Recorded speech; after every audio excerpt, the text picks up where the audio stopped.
Je cède maintenant la parole à son Excellence, Monsieur Youssef Cherfa, ministre de l'Agriculture et du Développement rural de l'Algérie.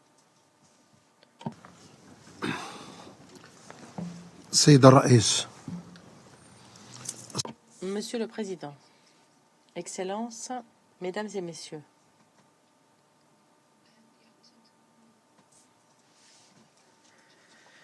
permettez-moi d'emblée de transmettre à son Excellence le Président du Guyana, son Excellence Monsieur Mohamed Irfan Ali, les salutations du Président de l'Algérie. Je souhaite lui transmettre tous nos remerciements et notre gratitude face à l'invitation à cette réunion thématique importante qui traite de cette relation complexe et étroite entre sécurité climatique, sécurité alimentaire et conflit. Je souhaite également remercier le secrétaire général des Nations Unies, M. Antonio Gutiérrez, de son exposé exhaustif. Je félicite également les intervenants, M. Simon Steele, secrétaire exécutif de la CNUC, Mme Beth Begdol, directrice générale adjointe de la FAO, et Mme Jimena Levia Reusch, d'avoir enrichi nos débats. Monsieur le Président, Mesdames et Messieurs,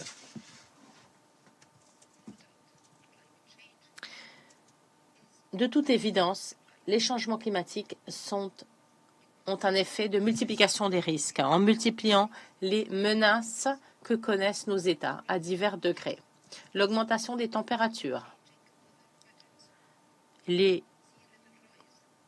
météorologie changeante, l'augmentation du niveau de la mer, tout autant de facteurs qui perturbent la production agricole et entraînent un déplacement de force tout en aiguisant la concurrence autour de ressources essentielles telles que l'eau, la terre, alimentant les conflits et l'instabilité. Et c'est particulièrement le cas dans des zones vulnérables touchées par les conflits.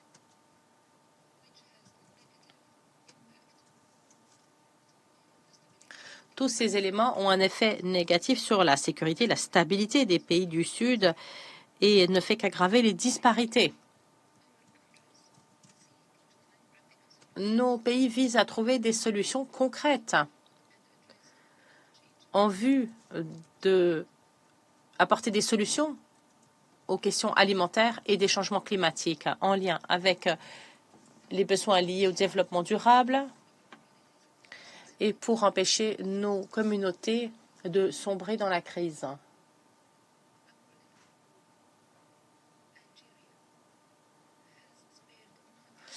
Partant, l'Algérie a redoublé d'efforts pour mettre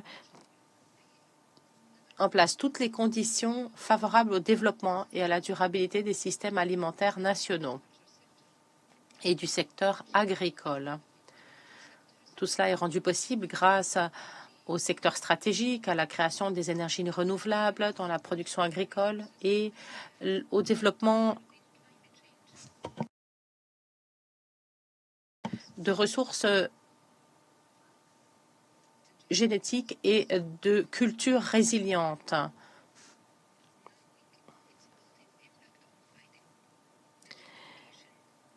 Nous luttons également contre la désertification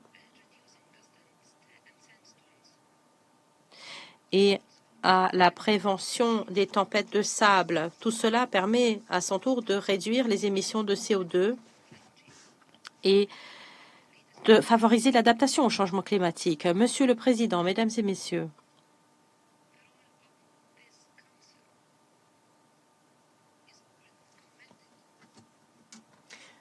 il convient de saluer le rôle joué par ce Conseil en matière de maintien de paix et de sécurité internationale. Il s'agit là de sa principale responsabilité.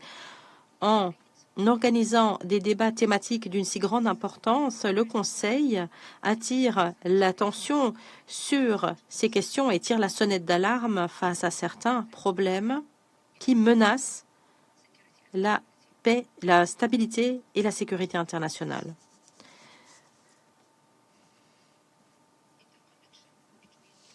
Ce lien étroit entre changement climatique, sécurité alimentaire et conflit est ainsi mis en exergue.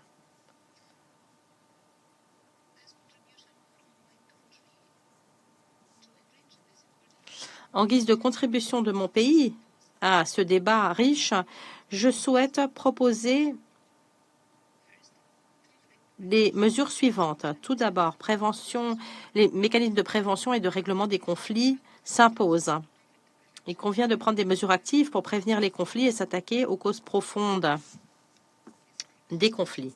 C'est essentiel pour réduire les risques et promouvoir la stabilité à long terme. Deuxièmement, bâtir des communautés résilientes.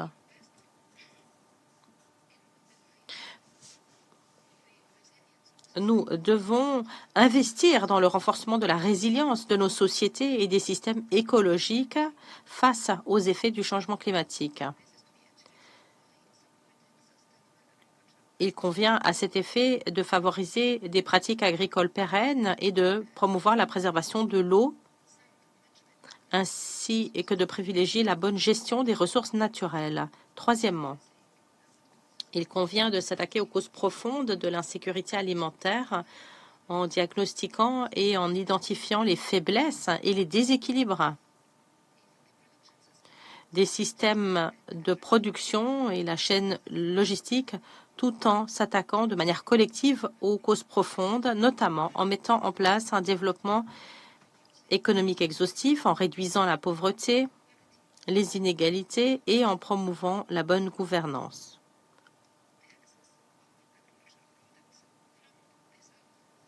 Les excès de la production agricole, l'accès des produits agricoles du Sud au marché doit être promu et les obstacles doivent être supprimés. Il est indispensable de mettre en place des partenariats pour partager les ressources et appuyer des organisations internationales telles que la FAO, l'IFAD et le Programme alimentaire mondial.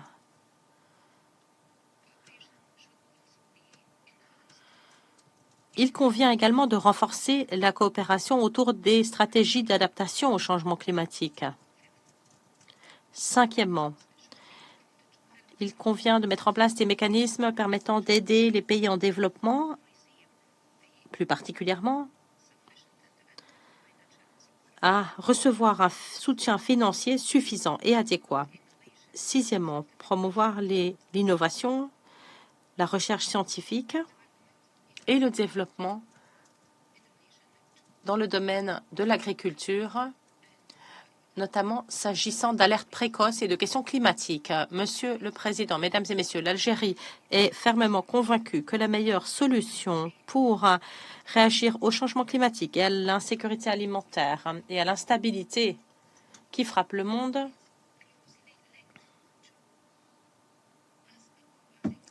nous sommes appelés à respecter le droit international et ses dispositions sans discrimination ou de poids de mesure.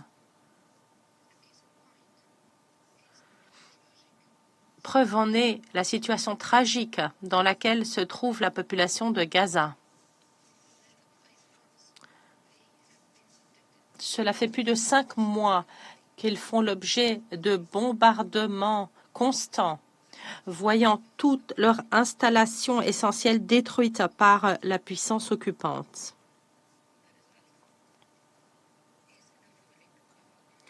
Le résultat en est la perte de plus de 28 000 martyrs et le double de ce chiffre en termes de personnes blessées et déplacées. Cela a entraîné une crise alimentaire suffocante et détérioré l'environnement dans la région. C'est là aussi la preuve du mépris de la puissance occupante des principes moraux les plus élémentaires, son mépris total de cadre humanitaire et de règles internationales contraignantes.